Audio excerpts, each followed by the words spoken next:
Baghdad के एक गरीब आदमी की कहानी। बगदाद शहर जिसके गली कूचे में एक खस्ता हाल मकान था और उस मकान से चीखने चिल्लाने की आवाज़ें आ रही थीं। एक खातून ऊंची आवाज़ में शिकवा कर रही थी और उसके बच्चे भी रो रहे थे।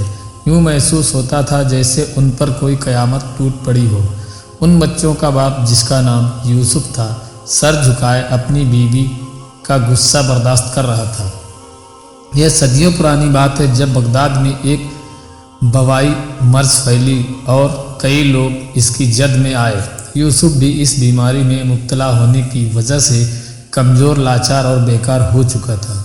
उसकी बीवी और बच्चों ने कुछ दिन तो फाके बर्दाश्त कर लिए, लेकिन अब उनकी बर्दाश्त और सब्र जवाब दे चुके थे।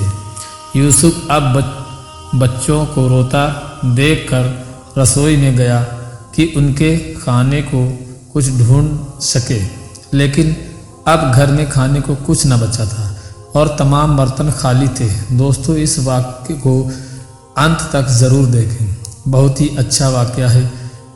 उसकी बीवी कहने लगी, किसी रोज़गार की सोचो, यूँ बेकार बैठने से तो हमारे बच्चे मर जाएंगे। बीवी की बातें सुनी तो यूसुफ बोला, मैंने ज़िंदगी में कोई कोताही नहीं बरती, लेकिन बीमारी ने मुझे कमज़ोर कर दिया है और अब मैं काम काज के काबिल नहीं, यह तुम भी जानती हो। बीवी की बातें सुनकर वह बहुत परेशान था और घर में कुछ तलाश करने लगा।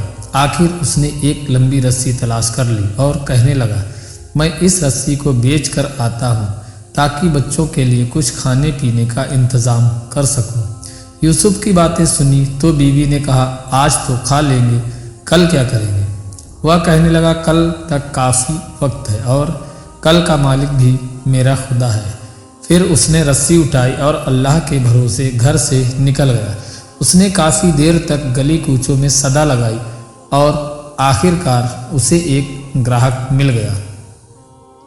ग्राहक ने रस्सी को देखा और कहा, मैं इस रस्सी के बदले तुम्हें 1 दीनार दे सकता हूँ। यूसुफ कहने लगा, इसकी कीमत 1 दीनार से ज़्यादा है। चंद ही साल मैंने ज़्यादा कीमत में इसे खरीदी थी। अब ग्राहक समझ चुका था कि यूसुफ अपनी किसी ज़रूरत के तहत रस्सी को फ़रोख्त करना चाहता है, इसलिए कहने लगा, मैंने जो कीमत लगाई है वही मुनासिब है। अगर फ़रोख्त करना चाहते हो तो रस्सी मेरे हवाले करो और 1 दीनार ले लो, वरना जाओ कोई दूसरा ग्राहक तलाश करो। मरता क्या न करता, यूसुफ ने मंजूर कर लिया और रस्सी 1 दीनार में फ़रोख्त कर दी। वह रकम लेकर खुशी खुशी घर की तरफ रवाना हो गया ताकि बीवी बच्चों के लिए कुछ खाने पीने का सामान खरीद सके। अचानक उसने रास्ते में 2 लोगों को देखा जो आपस में लड़ झगड़ रहे थे। यूसुफ आगे बढ़ा ताकि देख सके कि मामला क्या है। जब वह करीब पहुंचा तो देखा कि एक नौजवान ने बूढ़े का गला पकड़ रखा है और उसे अपने हमरा ले जाना चाहता है और वह बूढ़ा अपनी जान छुड़ाने के लिए हाथ पैर मार रहा था। यूसुफ ने उस जवान से कहा, ऐ जवान, ये बुजुर्ग तुम्हारे बाप की जगह है, इससे ऐसा बुरा सलूक क्यों कर रहे हो। बूढ़ा उस जवान के हाथों मजबूर और परेशान था। कहने लगा, 1 दिरहम की खातिर, सिर्फ 1 दिरहम की खातिर यह शख्स मुझे काजी की अदालत में ले जाना चाहता है ताकि मुझे कैद खाने में भिजवा सके। अब तुम बताओ, क्या अल्लाह ताला को यह बात पसंद होगी कि मैं इस शहर में कई सालों से इज्जत की ज़िंदगी बसर कर रहा हूँ, लेकिन एक मामूली सी रकम के लिए कैद खाने चला जाऊँ। यूसुफ ने उस बुज़ुर्ग की बातें सुनी तो सोचने लगा, क्या ऐसा भी हो सकता है कि कोई शख्स मुझसे भी ज़्यादा ज़रूरतमंद हो।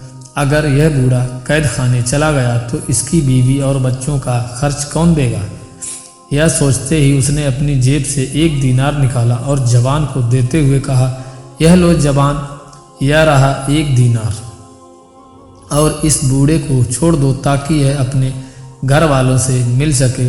जब नौजवान वहाँ से रुखसत हुआ तो बुजुर्ग भी संभल गया और यूसुफ को हाथ उठाकर दुआएं देने लगा, तुम्हें अल्लाह का इसका 100 गुना अजर दे। बुजुर्ग की दुआएं सुनते सुनते यूसुफ भी वहाँ से घर की तरफ चलने लगा। चलते चलते यूसुफ अब यह सोचने लगा कि मजबूरन मुझे खाली हाथ लौटना होगा, लेकिन वह दिल ही दिल में मुतमईन भी था कि उसने गुर्बत के बावजूद एक नेकी का काम किया है।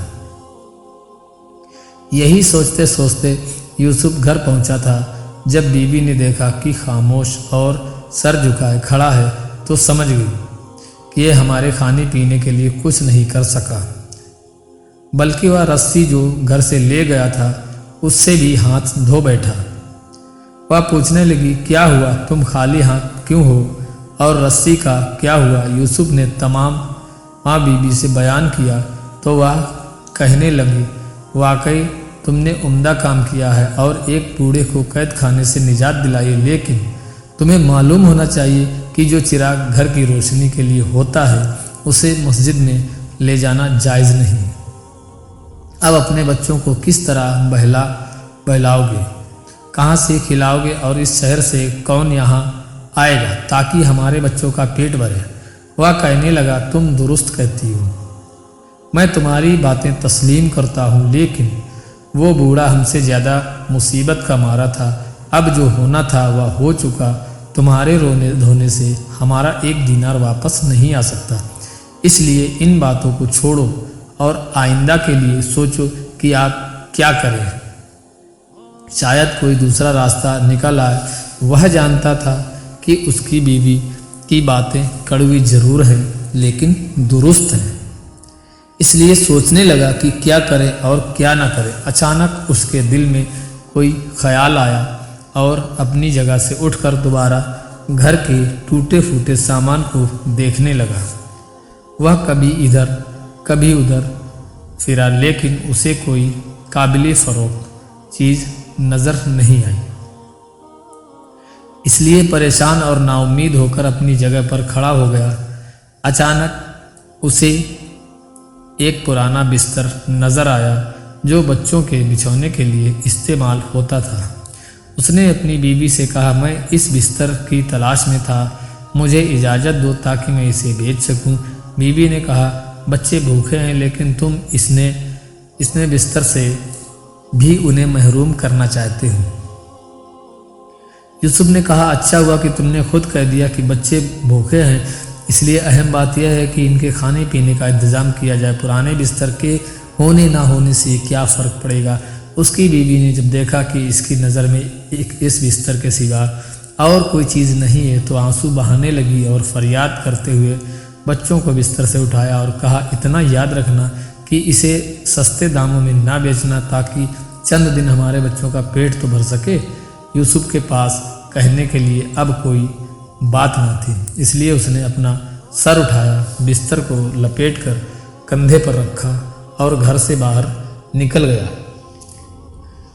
वह चलता रहा और चलता रहा, आखिरकार शहर के उस मैदान में पहुंच गया जहां कई किस्म की नई और पुरानी चीज़ों की खरीद और फरोख्त होती थी। यूसुफ ने बिस्तर को फरोख्त करने के लिए जब आवाज़ें लगाईं तो चंद ही खरीदार उसकी तरफ बढ़े। उन्होंने बिस्तर को उलट पुलट कर देखा और उसमें 100 तरह के ऐब निकाले और आगे बढ़ गए। आखिरकार एक ऐसा खरीदार आ निकला जिसको वह बिस्तर पसंद आ गया। उसने इस बिस्तर की कीमत दरियाफ्त की। यूसुफ कहने लगे, 10 दीनार। खरीदार को इस बिस्तर की मकमूद ना थी और जब उसने 10 दीनार का नाम सुना तो कहने लगा, इस फटे पुराने बिस्तर के लिए ऐसा कौन शख्स होगा जो 10 दीनार ज़ाया करेगा। यह कहने के बाद वह खरीदार आगे बढ़ गया और यूसुफ से दूर होने लगा, लेकिन वह भी इसके तकब ने लपका और उसका हाथ पकड़कर कहने लगा, जनाब ऐसा जुल्म ना करें, मैं अपनी ज़रूरत की वजह से इस बिस्तर को इससे भी कम कीमत पर फ़रोख्त कर दूंगा। आखिरकार उसने यह बिस्तर 3 दीनार में फ़रोख्त किया और रकम लेकर घर की तरफ रवाना हुआ। वह रास्ते में सोचने लगा कि अपने बच्चों के लिए क्या खरीदें ताकि वह खुश भी हो जाएं और उनका पेट भी भर जाए। इतने में उसे एक बुढ़िया रोने की आवाज़ें सुनाई दी। वह वहीं अपनी जगह पर खड़ा हो गया। उस बुढ़िया ने अपने जवान बेटे का हाथ पकड़ रखा था और उससे इल्तिजा कर रही थी कि मुझे हकीम के पास ले चलो, मुझे हकीम के पास ले चलो। लेकिन वह नौजवान उस बुढ़िया से अपना पीछा छुड़ाना चाहता था और कह रहा था, अम्मा जान मुझे जाने दे, मैं आपके इलाज के लिए रकम कहाँ से लाऊं। यूसुफ ने जब उन माँ बेटों का माजरा देखा तो आगे बढ़ा और उनके झगड़े का सबब पूछा। बुढ़िया ने कहा, मैं अपने इस बेटे की तालीम और परवरिश में कई साल बसर किए, लेकिन अब जब मैं बीमार हूँ तो ये मुझे हकीम के पास नहीं ले जाता। वो नौजवान कहने लगा, मैं तस्लीम करता हूँ, मेरी माँ ने बड़ी तकलीफ़ उठाई और मुझे पाला पोसा, लेकिन मैं मजबूर हूँ, मेरे पास इतनी रकम नहीं है कि मैं अपनी वालिदा को इलाज के लिए ले जा सकूँ। यूसुफ ने यह माजरा देखा तो परेशान हुआ और अपना कुल सरमाया यानी 3 दीनार अपनी फटी पुरानी चादर से निकाले और नौजवान के हवाले कर दिए।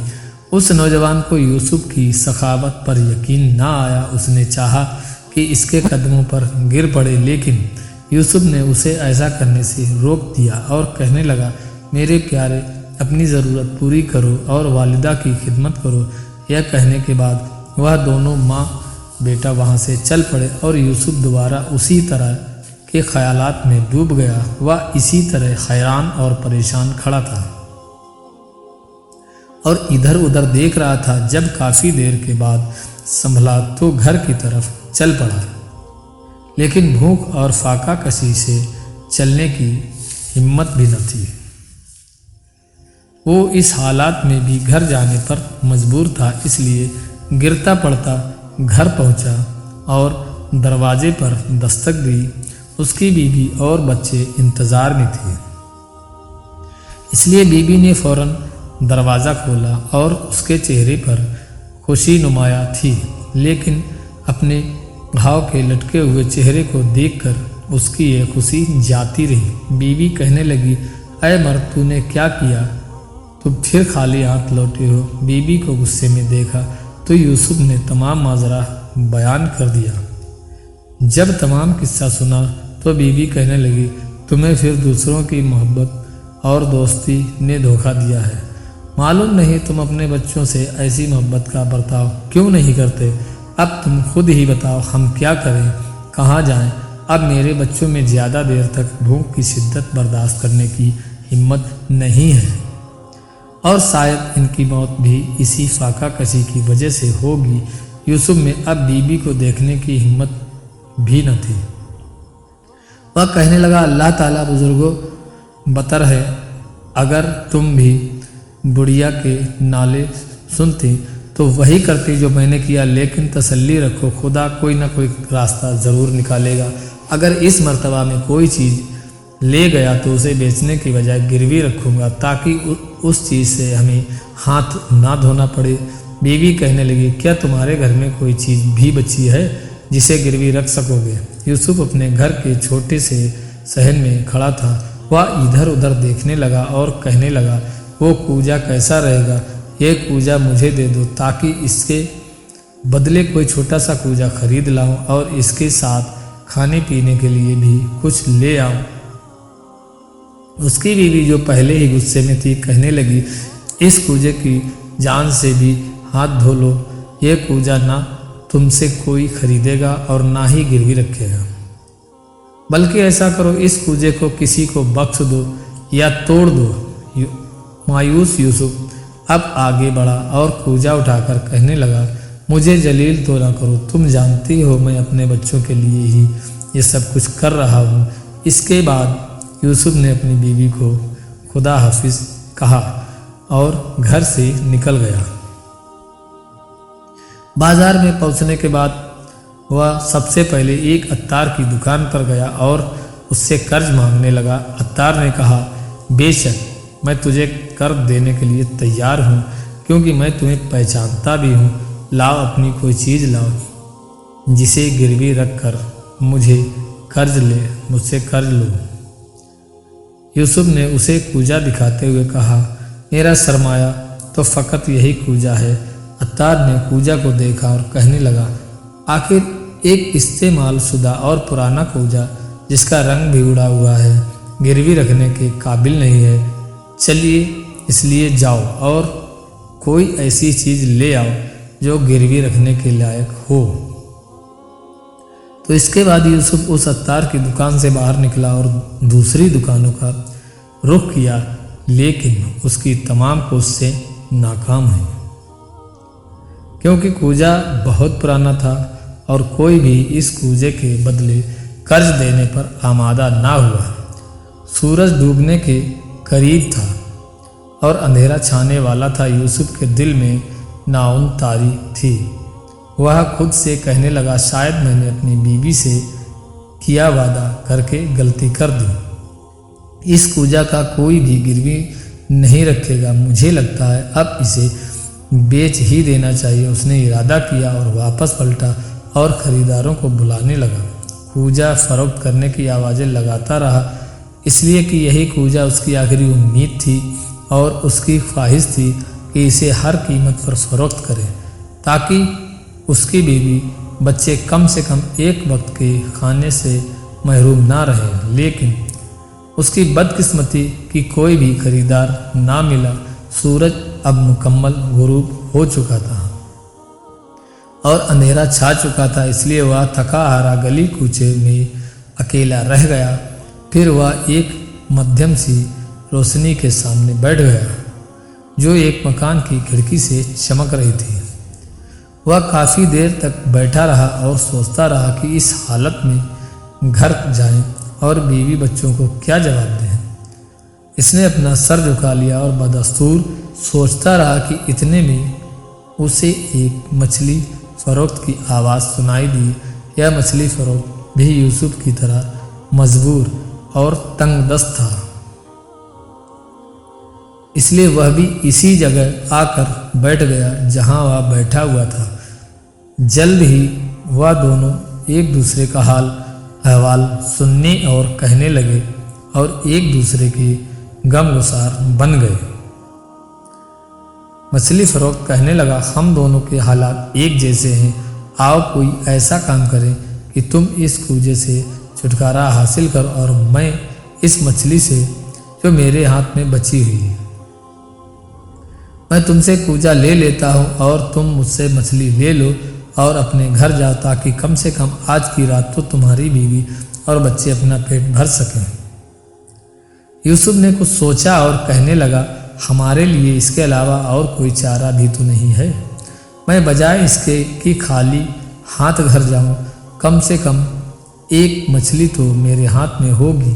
अब यूसुफ एक छोटी सी मछली का मालिक बन गया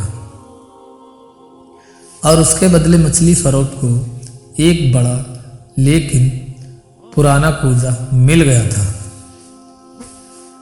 मछली फ़रोख्त ने बहुत जल्द कूजा ले लिया और घर की तरफ तेजी से रवाना हो गया और बेटी छोटी सी मछली यूसुफ के हिस्से में आ गई।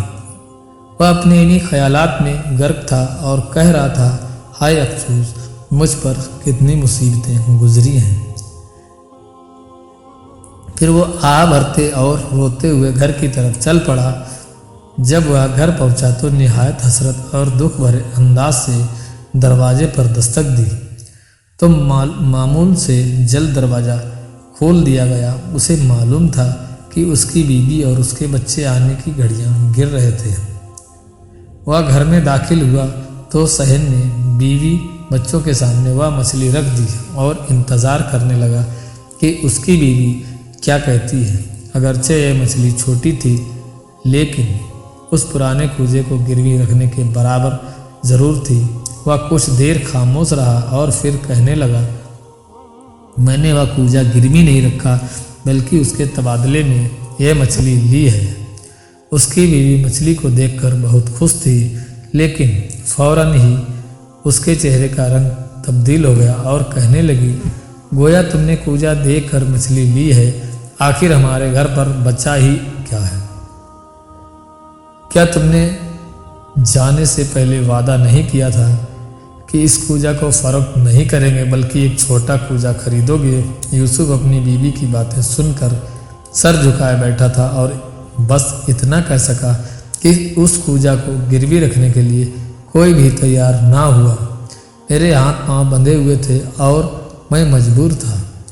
बीबी अब दिल ही दिल में अफसोस कर रही थी कि वह कूजे से भी हाथ धो बैठी।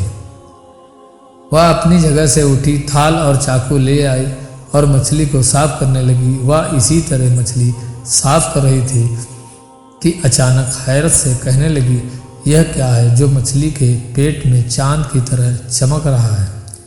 यूसुफ आगे बढ़ा और मछली के पेट की अलाय देखकर खुशी से चिल्लाने लगा, मोती, अय औरत, ये तो कीमती मोती है।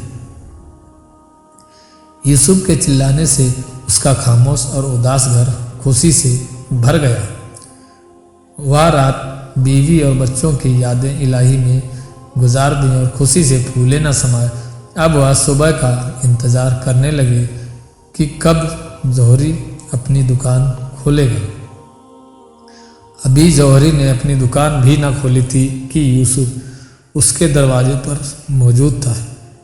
जैसे ही दुकान खोली तो उसे वो मोती देकर उसके बदले में अंदाज़ा रकम वसूल कर ली। इस दफ़ा वह खाली हाथ न था, बल्कि घर जाते हुए उसकी गठरी दिरहम और दीनार से भरी हुई थी। यूसुफ ने इस रकम से घर की ज़रूरियत, बच्चों के लिबास और नए बिछौने खरीद लिए। काफ़ी अरसा के बाद उनके तर्ज ज़िंदगी में तब्दीली वाक़या हो चुकी थी। जब चंद दिन गुजर गए तो यूसुफ के हालात भी परेशानी से आसूदगी में तब्दील हो गए। लेकिन कहते हैं कि ज़िंदगी एक मुसलसल इम्तहान है। ऐसा ही एक वाक़या यूसुफ के साथ दोबारा पेश आया। एक दिन शाम से थोड़ी देर पहले उसके दरवाजे पर दस्तक हुई तो यूसुफ ने दरवाज़ा खोल कर देखा। एक परेशान हाल दरवेश उसके सामने खड़ा है और वह साहिब खाना का इंतज़ार कर रहा था। यूसुफ भी अब कोई फ़कीर न था, बल्कि साहिब माल था। दरवेश को देखकर वह बेहद खुश हुआ और मुस्कुराते हुए उसे दावत दी कि अंदर तशरीफ़ ले आए। दरवेश ने यूसुफ को अपना तारुफ कराया और कहने लगा, नहीं, मेरे पास मेरे मेहमान बनने का वक्त नहीं है। मैं मजबूर हूँ, तंग दस्ती हूँ। अगर तुम इंसान दोस्ती का सबूत देना चाहते हो तो मेरी मदद करो ताकि अपनी परेशानी से मैं निजात पा सकूँ। यूसुफ ने जब ये बातें सुनी तो गहरी सोच में डूब गया और दिल में कहा, कुछ भी हो मैं इस दरवेश की मदद ज़रूर करूँगा, क्योंकि चंद दिन पहले मैं भी इसी दरवेश की तरह एक परेशान हाल और फ़कीर था।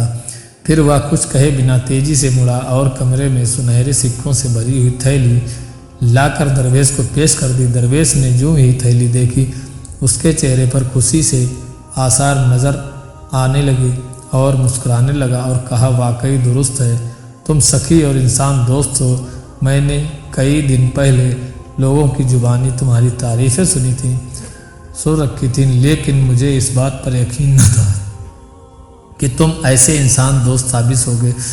अगर तुम सच पूछते हो तो मुझे इस सुनहरे सिक्कों की कोई ज़रूरत नहीं है। मैं तो सिर्फ इसलिए आया था कि देख सकूं कि लोगों की ज़ुबानी तो बातें सुनी थी, वह दुरुस्त है या नहीं। दरवेश ने फिर एक सर्द भरी और आसमान की तरफ देखकर कहने लगा, मैं कई सालों से गोसाम हूँ और इबादत इलाही में मसरूफ़ हूँ, लेकिन मुझे ऐसा मर्तबा नहीं मिला जिस मर्तबा पर तुम फायज हो चुके हो। दरवेश ने इतना ही कहा और दोनों हाथ उठाकर यूसुफ को दुआएं देता वहाँ से रुखसत हो गया। दोस्तों, अगर आपको आज की ये वीडियो पसंद आई हो तो इसे लाइक करें, राय देना चाहे कमेंट में करें। हमारे चैनल अकरम वॉइस को सब्सक्राइब करें। मिलते हैं अगली वीडियो में, तब तक के लिए खुदा हाफिज़।